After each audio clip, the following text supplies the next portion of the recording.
The Future Sport Podcast is brought to you by 3Advance, developers of sports tech apps that are AI-powered and UX-focused.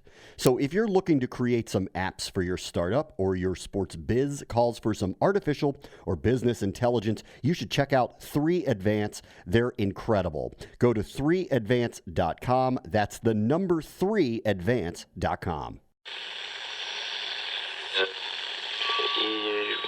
Empire.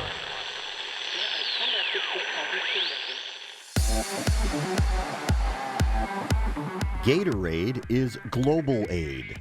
And what we like to do with these teams is, try our products, offer this innovation firsthand to athletes, work hand by hand with our scientists to ensure that the innovation we are testing is legit. That's Xavi Cortadellas, head of innovation and design at Gatorade, where the good old days provide folklore and the future means performance. This is the Future Sport Podcast. I'm Bram Weinstein.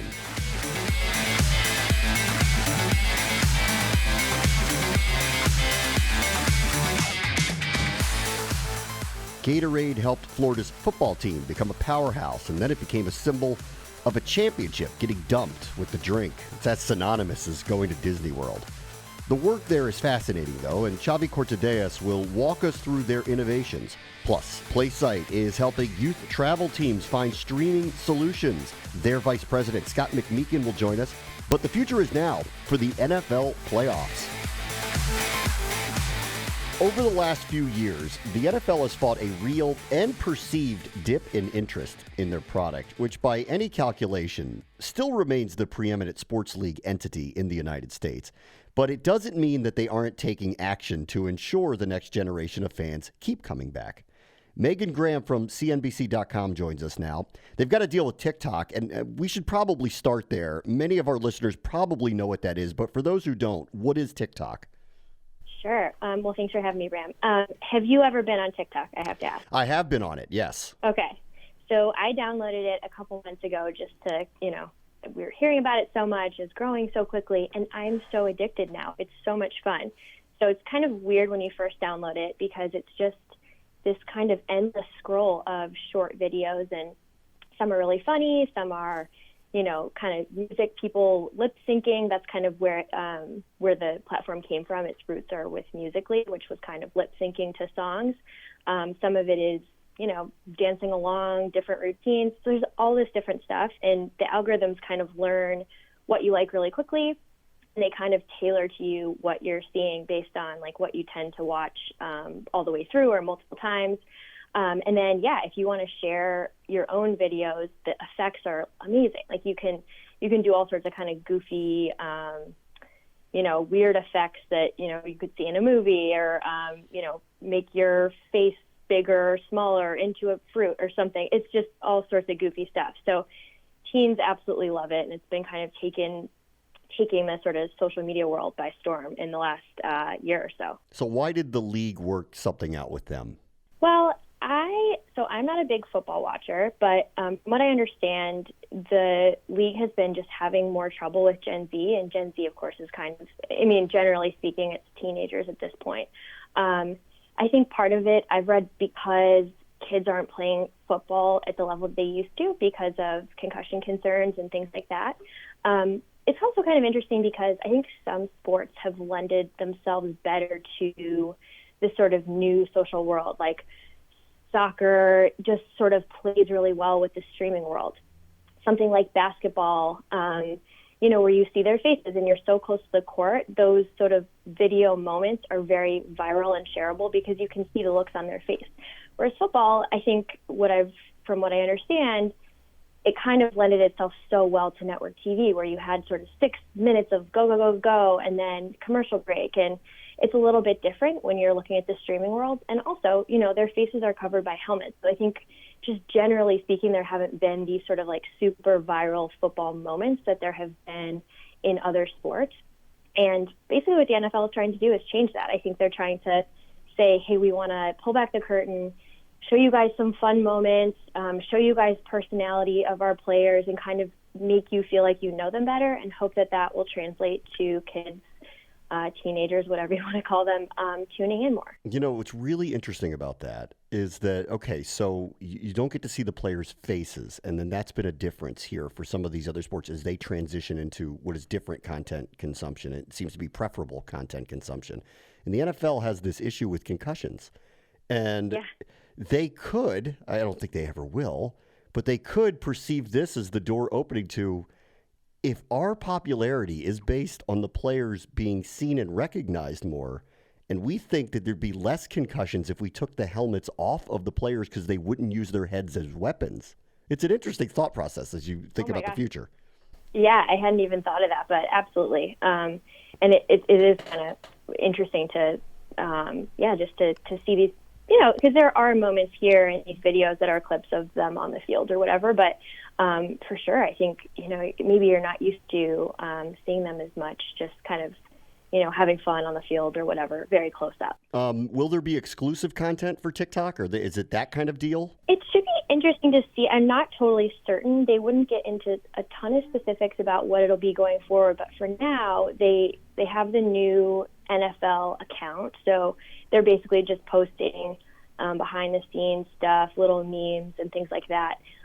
There's going to be, they say, weekly content going forward for the next 2 years.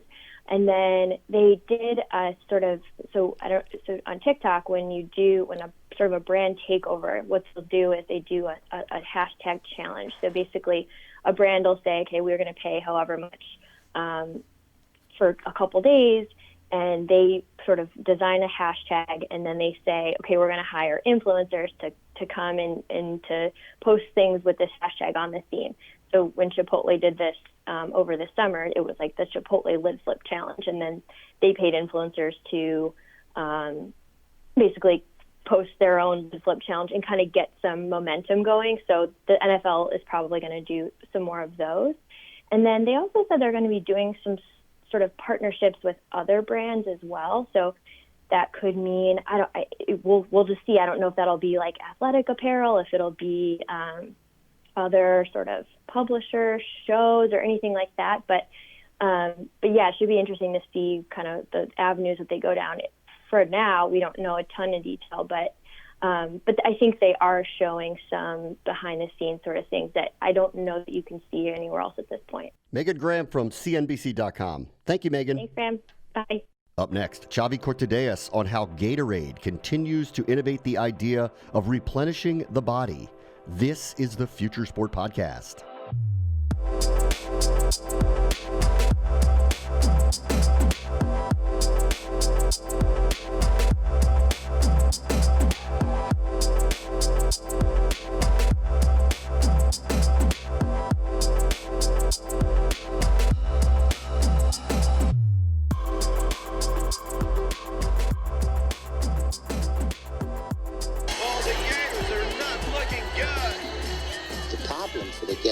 Was that they expended so much energy early in the game that they had none left for the end. So we devised a drink of carbohydrate and electrolytes that speeds into the system and supplies everything they need for energy production. Naturally, we named it Gatorade. Whatever these guys came up with worked, because when the Gators came out the second half, they were a different team. Well, folks, I figured the Gators coach had some stern words to say to his players, because they're playing the third quarter as if their life depended on it. They've come a long way from those days where the goal was to turn the hometown Gators into a powerhouse. Our guest this week is Xavi Cortadellas, who is the head of innovation and design at Gatorade. Hey there, Xavi, how are you? Hey, all good. Thanks for hosting me today. It used to be, or at least the commercials tell us, a couple of chemists in a Gainesville lab. What's Gatorade now? Gatorade's a lot of things. So we would like to say that we are evolving to become the sports nutrition company. So definitely growing and expanding our portfolio to offer more than the sports drink. You guys have a sports science lab. There's a good profile of it on Fast Company if you want to see it. What is the purpose of that? Can you kind of take us through it? Yeah, all the innovation that we do is backed by science. That has been on the backbone of the brand since the beginning when Dr. Kate created Gatorade back in the day. and still science is on our DNA. So what we do is we partner very closely with the Gatorade Sports Science Institute on all the projects that we develop. And as part of this science support, we like to test and pilot a lot of our innovations on the field. So one of the labs that we have is at IMG Academy. The other one is at Frisco. We have another one in Barrington, and then an international team based in the UK. And what we like to do with these teams is, try our products, offer this innovation firsthand to athletes, work hand by hand with our scientists to ensure that the innovation we are testing is legit, and collect all this feedback. So it's a kind of daily work with our science team, just to ensure that all our products are backed by science, and all our products provide utility to athletes. So tell us a little bit about the modern athlete. What have you learned about the modern athlete? Definitely, it's a constant evolution, right? But I will say probably two things, on how we define modern athlete versus kind of in the past. One is the awareness of sports nutrition. Athletes right now are athletes 24/7, and they are taking care a lot of their bodies. What they eat, how much they sleep, how they recover, how they train. This holistic view on sports nutrition, it's a very interesting space for us, because that means that beyond providing hydration on the point of sweat and during the active occasion, we could help these athletes to fuel 24/7. That's one thing. And probably the other one is how athletes are integrated technology in their day-to-day, and they are kind of monitor everything that they are doing. They interact with digital platforms. Teams are collecting more data. With this data, they help athletes to make smart choices. So this integration of technology and sports is changing athletes' lives, and we believe that the sports nutrition could also be part of this trend.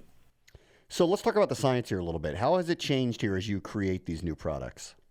The science, I will say that the science has not changed. So it's kind of an athlete is an athlete, and kind of the way athletes hydrate and fuel has been the same for many, many years.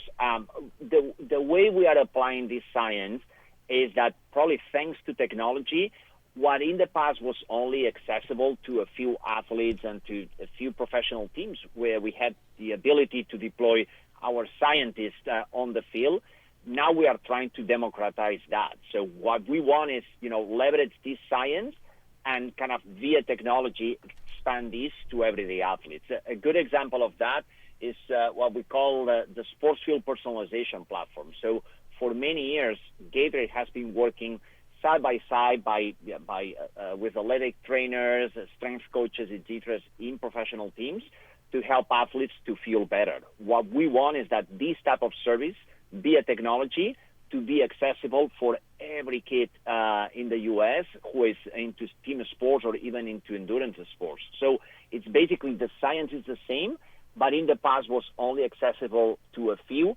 Now what we want to do is democratize that via technology. So how do you go about doing that? How do you make this accessible to people? So basically, one example of that is kind of multiple projects are related to that. One thing that we are doing is expanding our product portfolio, right? So there are multiple choices that athletes could get in. But the trigger here is, how we make athletes smarter and kind of how to navigate, the different solutions that they can opt in. So one of the projects that, for instance, we have been working over the last few years is a smart sweat patch. We call it the GX sweat patch. That what we are offering the athletes the ability to self-diagnose themselves and figure out how much they are sweating and what type of sweaters they are. They could use the patch, apply this patch on their forearm, and kind of take a picture of this patch, and via image recognition, create a sweat profile in real time. This sweat profile will help them to know how much they are sweating and what are the best products and the best sports fuel plans that they could use on an active occasion, and also extend also into recovery and kind of pre and post sports fuel recommendations. So it's an example of a technique, the sweat patch that we have been using for years, but now we are making this sweat patch smarter via technology and offering that to everyday athletes. So you don't need a scientist or go to a lab to analyze your sweat. Now you could do that yourself and basically democratize this access to modern science. Let's talk about the brand for a moment here. Obviously, there's major brand equity with the name Gatorade, and yet you're talking about growing and going into different spaces. So how do you guys go about differentiating yourself in what is now a very competitive marketplace? Yeah, the marketplace is fragmenting. So obviously, there are kind of new brands coming into our space, and it's a reality. If you go today to your grocery store or to your convenience store, that more brands are getting in all categories, and sports drinks and sports nutrition is not different than that. Our point of view is that, we want to be the number one brand, and to do that, that means to be backed by science and to be working with professional teams and leverage this access that we have to professional teams to come up with the best products. The type of access that we have is unique. There is no other brand in the world that has this type of access. That allows us to have first-hand insights of what works, what doesn't work for professional teams, and we want to be the brand to offer this technology, this innovation to everyday athletes. So we believe that being backed by science and working with pro teams, that will keep us on the leadership position. And yes, we welcome competition. Sports is about competition. We like to have other brands, playing on the same space than us, and that only helps us to, keep improving and offer our best. I mean, it seems that this goes back and forth here. There's a lot to learn from working with the teams and the athletes, and they have a lot to learn from you. Can you kind of talk about the toggle in that relationship now? Yeah, we try. That's a very good point. It's, when you work with innovation, when you work with science, and you work with professional teams, at the end, the direction needs to be bidirectional, right? So you cannot force the teams and say, hey, I want to test this product and kind of get these insights and go back to the lab and don't get back to the team. You need to provide utility to the team. You need to provide a benefit to the team. So our playbook is basically to work very closely with what we call the influencers. That could be the athletic trainer, the strength coach, the dietitian in the team, and figure out what are the problems that the staffing have and how we could make their jobs easier and offering them better solutions. So being a partner of this influencer and offering these solutions, these technologies, this new innovation to them, we could then get good feedback about these products, good feedback about this innovation, and potentially scale up this innovation to everyday athletes. So as long as the relationship goes in both ways, that we are providing a service and a benefit to the team will be excited to collaborate with us and bring these insights back to our innovation pipeline, and we could be able to then expand this to consumers. So as long as the direction is the relationship is bidirectional, that works very well on both parties. And you said here that the science hasn't changed very much, but the athlete has. There's a lot more information and clearly a different level of care that they're taking with their own bodies, and clearly the teams are thinking this way as well. What have you learned about recovery, whether it incorporates the products or not, that are best practices for athletes? Yeah, it's a good question. I would say that probably the number, kind of the big news here is the awareness, right? So I think in the past, and I'm not an old guy, so it's kind of when I talk in the past, I try to be cautious on that. But I think in the past, athletes focus a lot on kind of, what exactly they were doing on in the game. And then after the game, it was a little bit kind of free flow for everyone. Now, athletes start thinking on the next practice, on the next game, immediately when they finish their game. So it's kind of this awareness of what you will do immediately after kind of your ice bath, your sports smoothie, your nutrition shake, kind of how much you are sleeping, etc. All these little variables will get ready for your next game, your next training. And athletes care about that, and we are seeing examples of athletes that are having, longer careers, less injuries, that they are performing at their best when they are kind of on their late 30s or early 40s, right? That means that these athletes are taking care of themselves, and they see recovery as part of, their lives as athletes. And I think that this trend is going mainstream right now. It's kind of, athletes, everyday athletes are also taking care of themselves, and kind of overall population kind of try to be more active and kind of train more, etc. That's big, and that makes athletes better on the field, but that makes all of us kind of healthier individuals. So I think that this notion of recovery, and that recovery matters for your performance and for your overall health, less injuries, etc., that's the number one change. The science has not changed. It's just the awareness that the athlete has that makes these things more relevant. Yeah, I think, listen, diet has been talked about, nationally and probably internationally as well. Being active has been talked about. They've been points of emphasis politically here in recent years. Of all these things that you're talking about, how much of it have you seen filter down into youth and amateur sports? I will say a lot of that. So I think, obviously, youth sports, these, young kids, they look at pro athletes and what they are doing, and they try to kind of mirror them.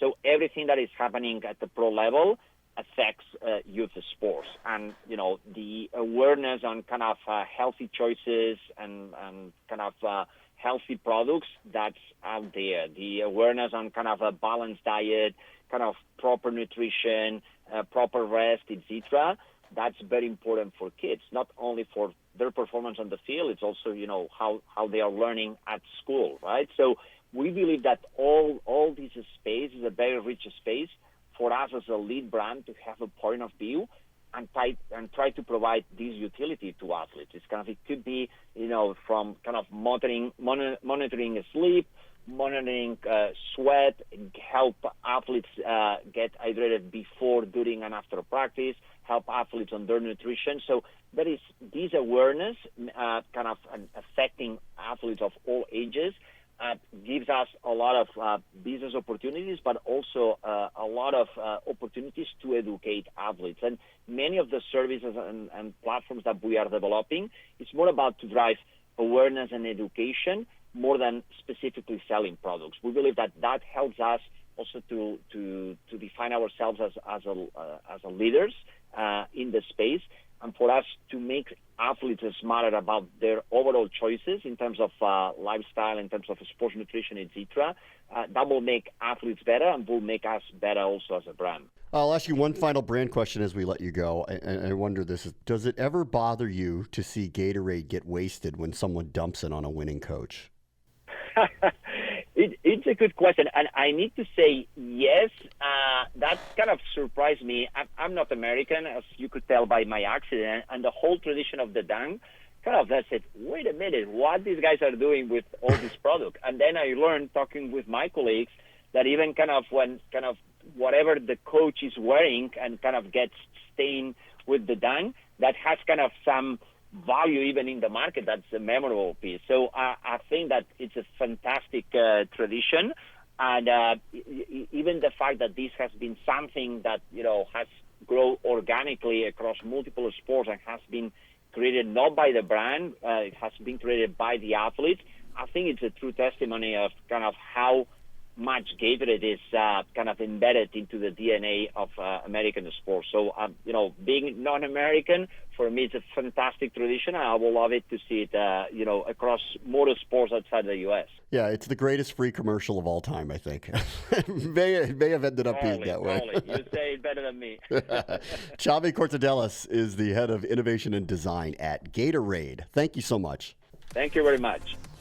Up next, travel teams have a solution to their streaming needs with the innovative group PlaySight. Their vice president, Scott McMeekin, joins us next. This is the Future Sport Podcast.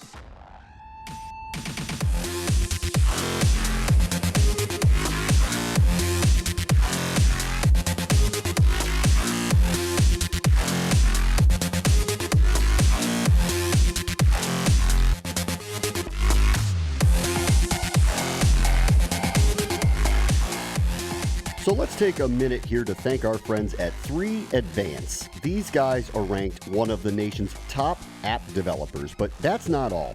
They've helped grow a bunch of sports tech startups like Team Builder, T-Box Tour, and In-Game Fantasy. but they're also experts in user experience, cloud APIs, and artificial intelligence. So if you're looking for a dev partner to bring your future sport tech to life, look these guys up. Go to 3advance.com. They're the team to make it happen, and advance you will. That's the number 3advance.com, and tell them Future Sport sent you.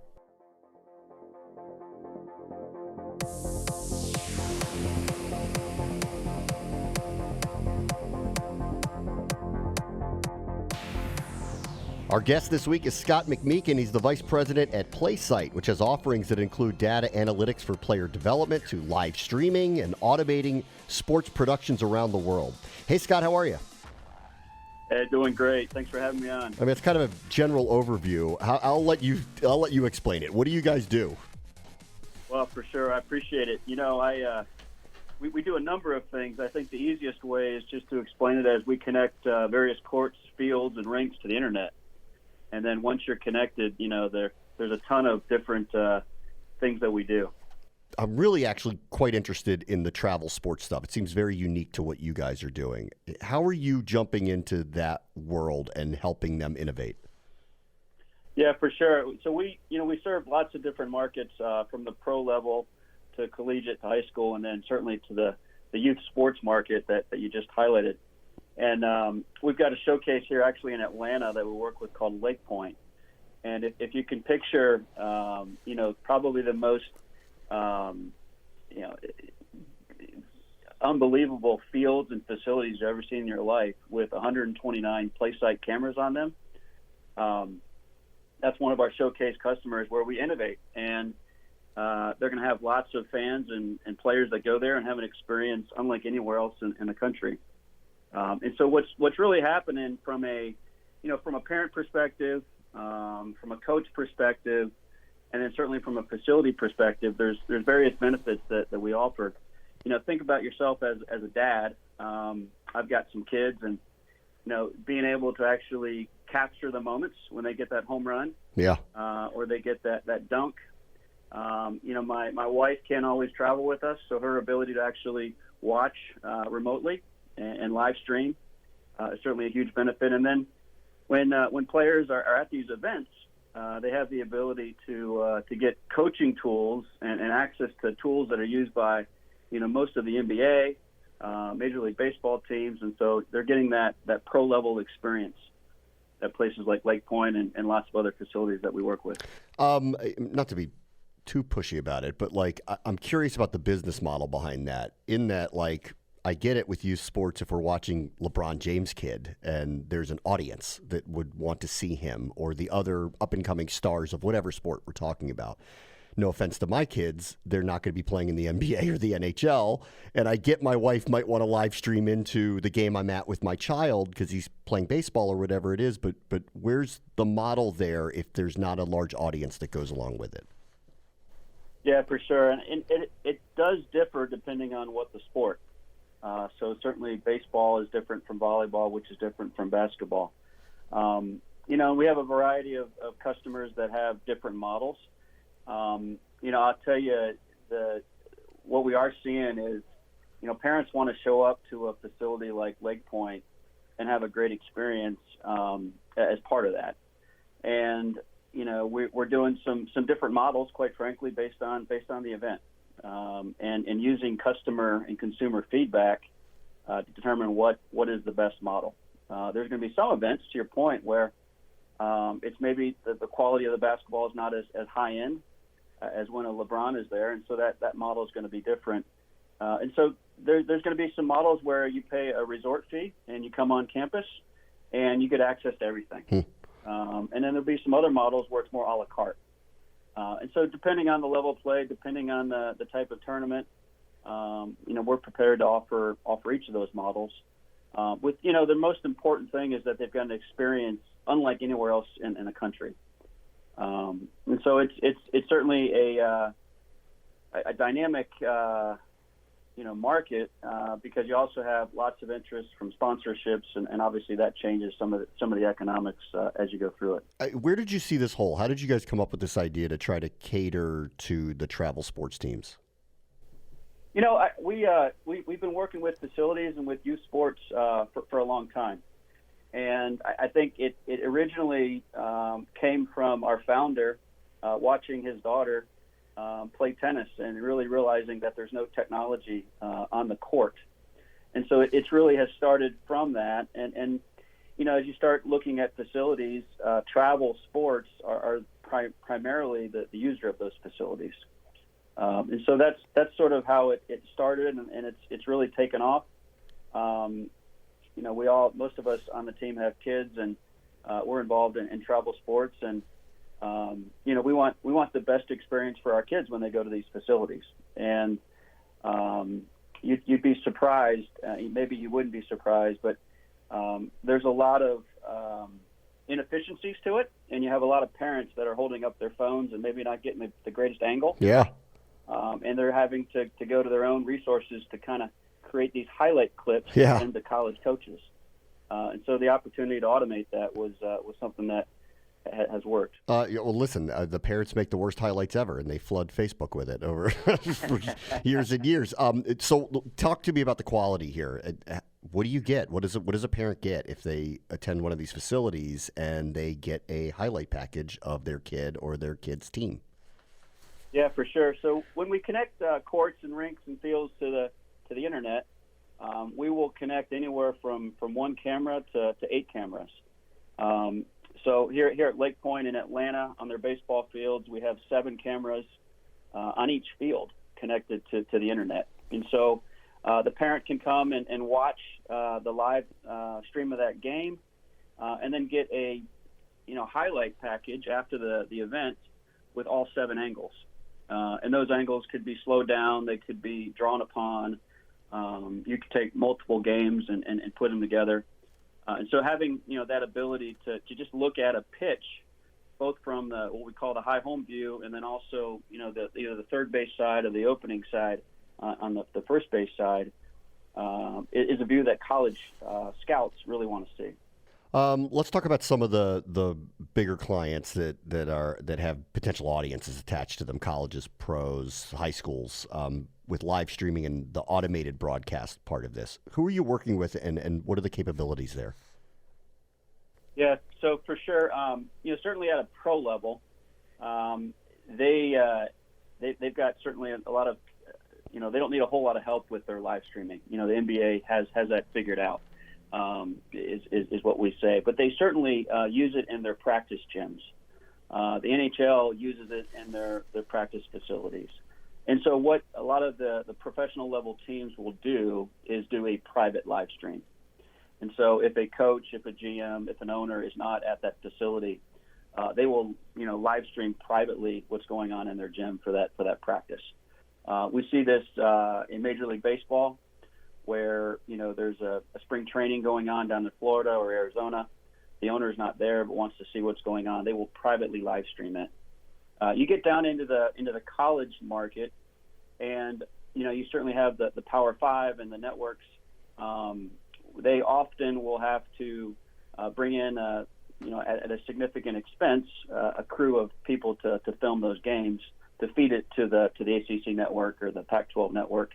And so there's an opportunity there to automate the production of those events through our technology. And then you get further into the D2, D3, they are certainly looking for a network-type experience that a lot of the top D1 schools have, and we offer that as well. And then jumping down into the high school market, we're seeing quite a bit of high schools that want to not just broadcast maybe the championship football game, but want to broadcast soccer, baseball, football, gymnastics, graduation, some of the performing arts.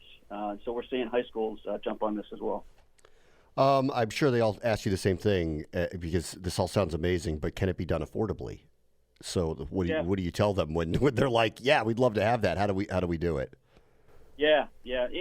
That's certainly one of the things that we try to understand right up front is what are they trying to accomplish? These are professional level tools, and how can we bring them to that audience at a price point that makes sense? And so, an NBA team might have 8 cameras in their gym.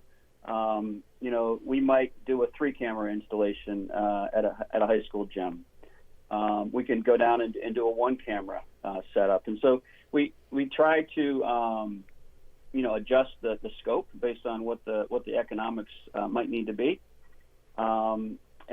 I think we also focus on who are the early adopters going to be of this technology that are willing to invest.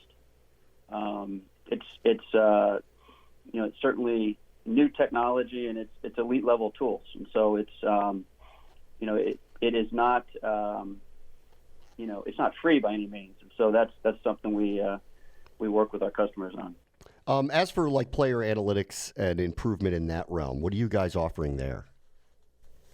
Yeah, so we started with tennis, and that's really where we got going and got underway. And that product has a number of capabilities where you hop on a court, and it'll tell you the speed of your serve, it'll tell you the spin rate, it'll tell you how many steps you ran.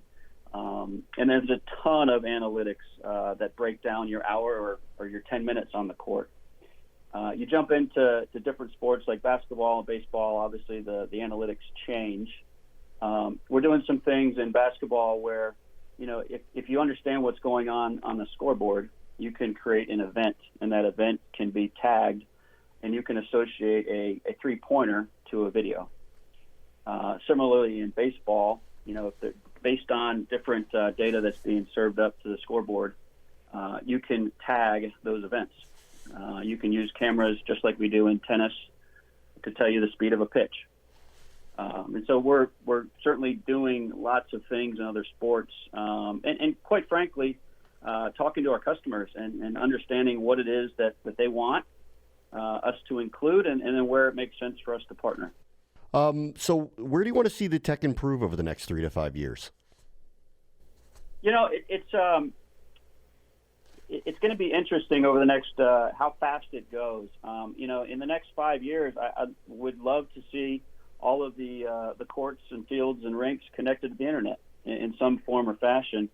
And then as new technologies and new ways of breaking down film are created, those can be pushed through the cloud to these facilities. And so I think you're going to continue to see that be the case. And, parents are going to get more access to more video. They're going to be able to sit at home and change camera angles and see, little Johnny playing second base from as many angles as they want. It's really cool. Scott McMeekin is the Vice President at PlaySight. Thanks so much for joining us, Scott. Hey, appreciate it, Brand. That will do it for us this week. Remember, the future is now. This is the Future Sport Podcast. I'm Bram Weinstein. The Future Sport Podcast is brought to you by 3 Advance, developers of sports tech apps that are AI-powered and UX-focused. So if you're looking to create some apps for your startup or your sports biz calls for some artificial or business intelligence, you should check out 3 Advance. They're incredible. Go to 3advance.com. That's the number 3advance.com.